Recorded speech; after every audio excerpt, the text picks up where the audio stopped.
Hello, good morning ladies and gentlemen. My name is Silvi Munawaroh. I am a student of English Department at Faculty of Humanities in Universitas Komputer Indonesia. Thank you for having me. Today I am going to talk about subject in English sentence. The aim of my talk will be mostly to share some perspective on how to easily understand how to use subject in English sentence. Therefore, I really hope that in the next 10 minutes, I will be able to finish this presentation. The outline of my presentation will be first, I will frame what is subject, then I will illustrate its way to find subject in a sentence.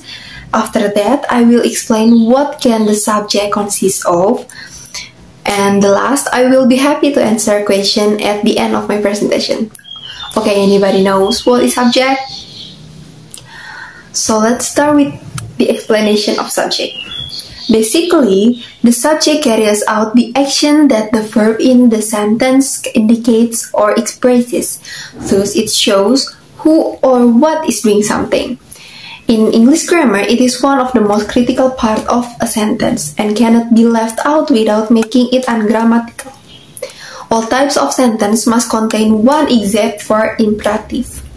Subjects are typically person, animal, or thing, concrete or abstract. They act in conjunction with the verb. For example, Andrew is cooking dinner. In the positive statement, the person Andrew becomes the subject and performs the activity represented by the verb cook. Second, friendship doesn't need daily conversation. This negative sentence contains the abstract noun friendship, which can also be subject. The third example is, have they invited you to the wedding?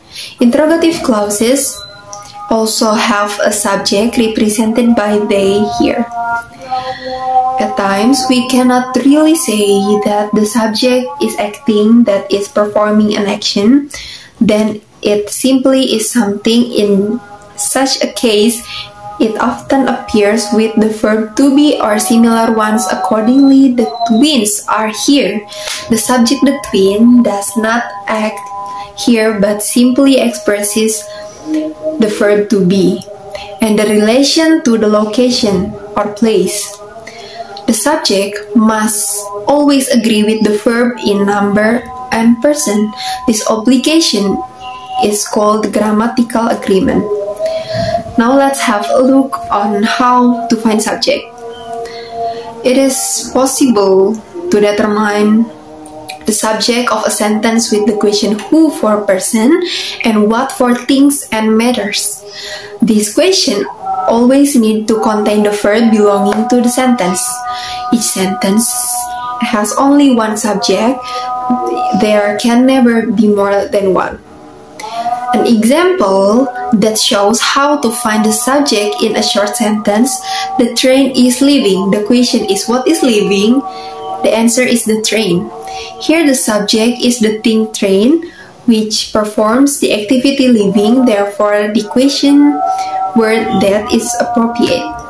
In longer sentence, the determination may be a little bit more challenging, but the checking question fit here as well. The question example contains a subject, a verb, an object, and two adverbials. For the example, tomorrow morning, all the students are taking the exam in the lecture hall. The question is, who is taking exam? The answer is all students. This time, the compound phrase, all the students, is the subject which performs the action taking the exam. Consequently, the question needs to be constructed with who. That brings us to what can subject consist of. The subject often consists of only one word, but can also consist of several or even a whole sentence. The possible range is not limited.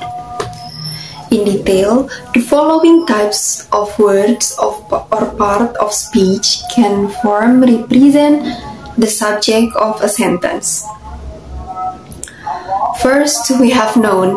Noun, possibly together with additional determiners, or adjective as a noun phrase. For the example, Carl arrived late. Here the subject is a person, more precisely a noun depicting a name Carl. The second example, the house has been renovated recently. In this sentence, the noun house is combined with its determiner the to form a multi-word subject. Second, we have pronoun, especially personal pronouns. For the example, we went home. Here the subject pronoun we is used. The third, we have nominalized words, such as verb appearing in the ing form as a gerund, or the to infinitive can be the subject of the sentence. For the example, nowadays belonging is a widespread hobby is ing form. And second, to visit Chile has been our plan for a while. To visit is to infinitive verb. To infinitive. And fourth, we have question words.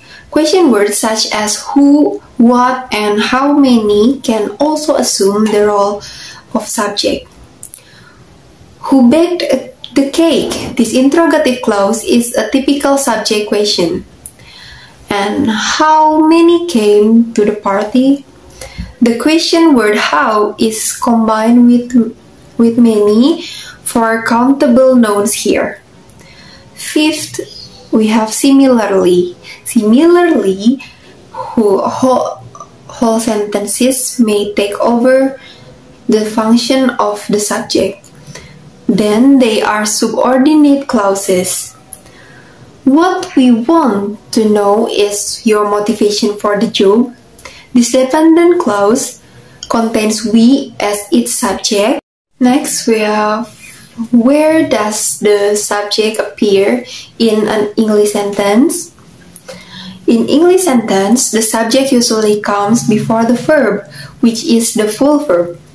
Just as a rule, for the word order SVO in English syntax says, in very many cases, this is also the beginning of the sentence altered adverbials, time, place, manner, etc.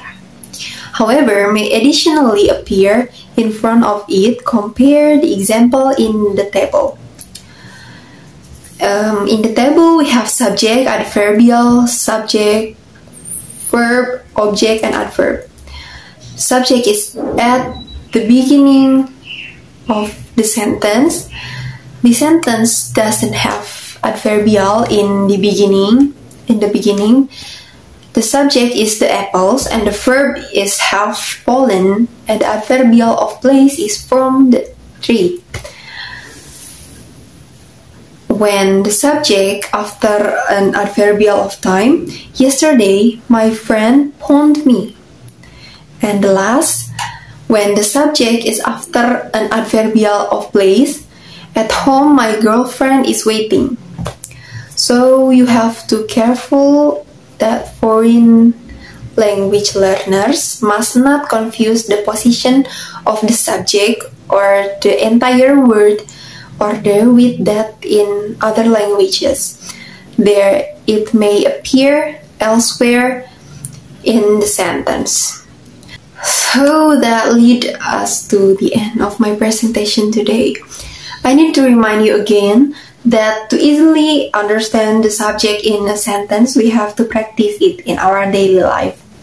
So, ladies and gentlemen, next time you want to know about the other sentence structure, you can continue with verb, object, complement, and adverb.